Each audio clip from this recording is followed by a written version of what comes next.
The coroner would rule it accidental, but was it really murder? Hello, true crimeers. This is the case of Jason Dale Bolton. Viewer discretion is advised.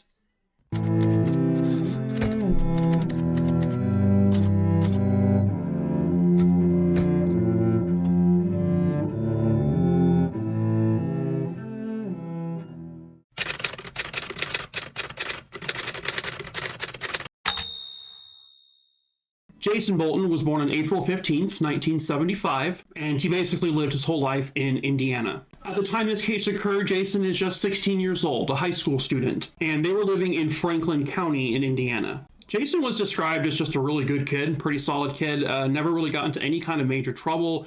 You know, the normal teenager stuff from time to time, but nothing extreme. And a lot of it just kind of involved, like, he got caught smoking pot, you know, like most teenagers. Jason did really well in school, got good grades, and he was never, a bothersome or troublesome student at school either. It was the night of August 21st, 1991. Jason would attend, I guess, like a house party at just one of the kids' houses, and they were all just sort of drinking beer, doing that kind of thing.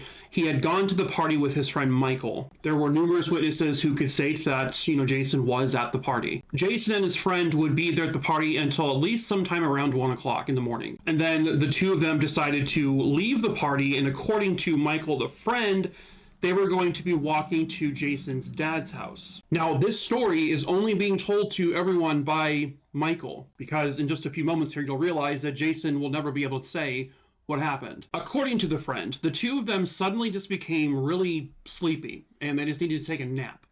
And so, according to Michael, the two teenage boys lied down in just the middle of the street, in a pitch dark, area, and just fell asleep, right there in the middle of the road.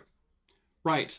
As they were asleep on the street, someone named Dwayne Grimm was driving his truck, his vehicle. This is around 3 o'clock in the morning. And now, according to Dwayne, he says he saw one person in the middle of the road. He swerved left to get out of that person's way, when then he ran over, or he felt he ran over another person. It would later be determined that that person that he had ran completely over was Jason. And so the police are immediately called. When rescue arrives at the scene, they would determine that Jason Bolton had been killed. He was run over by this truck, and he died from his injuries. And so the report says, quote, "The front left tire struck the deceased in the groin area, causing severe trauma and loss of tissue. The body was pushed down the road for a short distance under the car, and then passed over the body, crushing the rib cage on the left side and fracturing the skull in 2 places. The deceased had no ID on his person and was later identified by his sister at the hospital morgue. Jason's cause of death was determined to be from massive internal injuries and internal hemorrhaging. His sister, Tommy Bolton, in fact, did identify the body and confirmed that it was her brother.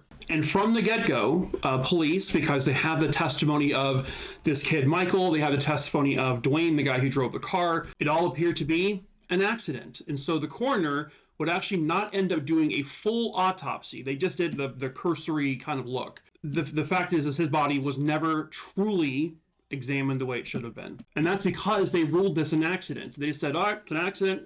We don't got to investigate any further. It's done. Police did know that the two of them were at a party with a lot of underage drinkers. However, police never investigated really any of them. They never talked to any of them. They just sort of, again, because they ruled it an accident, they didn't need to do anything else. It was just done. And then according to Jason's family, Jason didn't know his dad because Michael had said that he was going to be walking to his dad's house. Well, there's a couple of problems with that. As one, Jason hadn't seen his dad for a very, very long time, like years and years. And two, he had no idea where his dad lived.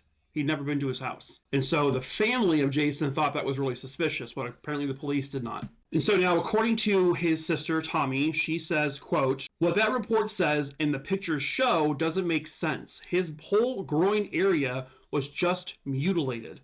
There was actually a part of his testicle on the side of the road," end quote. In the weeks and the months that go by, the family starts to hear rumors. This is a really small town. Like at that point, there was like 500 or 600 total people who lived there. Kind of everybody knew everyone. The family would get anonymous letters from time to time with regards to what may have really happened, or, you need to look at this type of thing and that type of thing, look into this person. How Jason's body was mutilated, it appeared to some that it looked like he had actually been castrated, and that Jason's death was not an accident. It was staged to look like an accident, and that Jason met a much more horrific end to his life than what actually happened to him. Even though what happened to him, if that is the actual thing, that's already horrific enough, but now they're saying it's worse. Based on what the family has heard from these anonymous letters, from random tips, through the grapevine, that this party was, first of all, there was, I guess, a known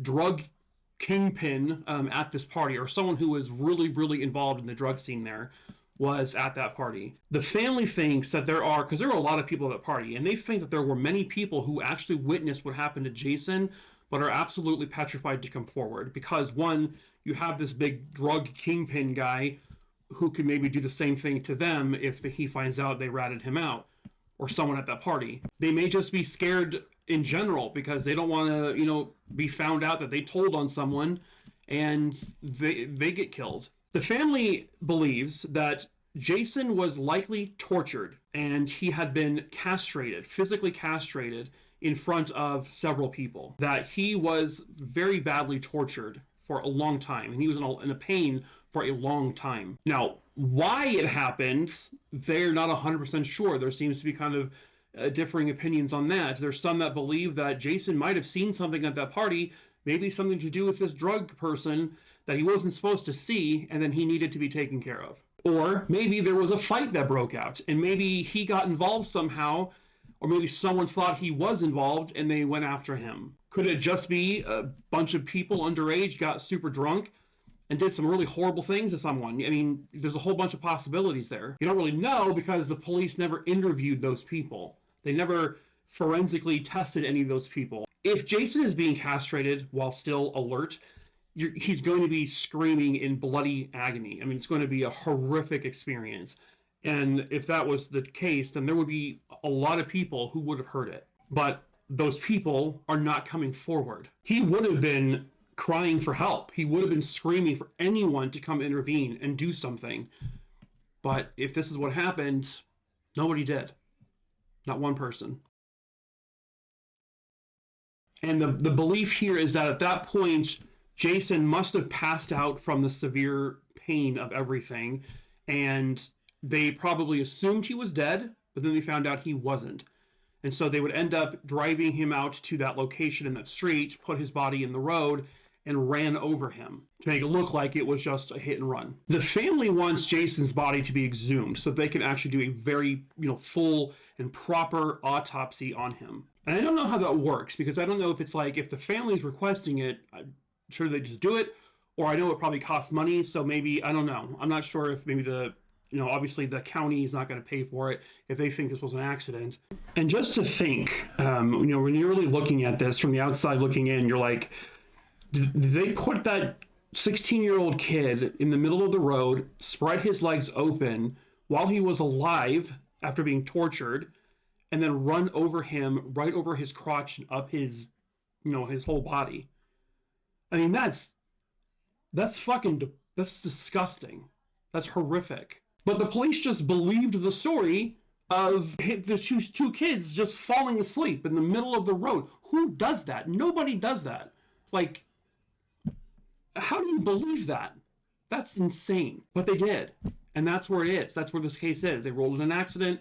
They're not exhuming his body. No one's coming forward. No one's been indicted. No one's been arrested. A 16-year-old kid was brutally killed, and they're doing nothing about it. It has been a very long time. It has been decades. So odds are, if someone was at that party and saw or heard something, you're probably not connected anymore to the people who did this. And maybe you've just forgotten about it somehow. Well, now is the time to re-jog your memory and come forward. They just need one person to say something that can prove that he was murdered. And maybe that person is you, if you're watching this video by some random chance. And you can do something. You can get this family justice. You can give them answers. And if, he was killed, and by the way, I'm showing an image with 3 people who were, directly involved with this potentially. I saw this on a family post. But if you are out there and you know what happened, you have got to come forward. You can report your information anonymously. You don't have to say who you are. Just tell them what you know and help them go the right direction to solving this. A kid died brutally and he didn't get to grow up. He didn't get to go to prom, didn't get to graduate high school, didn't get to experience college, getting his own, first job, didn't get to have a family and watch his kids potentially grow up. They took all of that away from him. And that's just not fair. Somebody somewhere out there has got to know the truth, and perhaps that someone is you. If you have any information about the case of Jason Bolton, please call 765-778-2121. Help him get the justice he rightfully deserves. But that is it for this case, True Crime Marooney Dooney Dingleberry Dongs. I hope you found it interesting. Please subscribe, give this video a like, share the video. Please drop a comment so more people can see it. I got to cut this short because my battery's dying and my throat is killing me. I'm still a little bit under the weather. So yeah, please subscribe, like the video, drop a comment, share, watch the video to the very end, that kind of stuff. So, all right, until the next case, True Crime Maroonies, a ta-ta for now.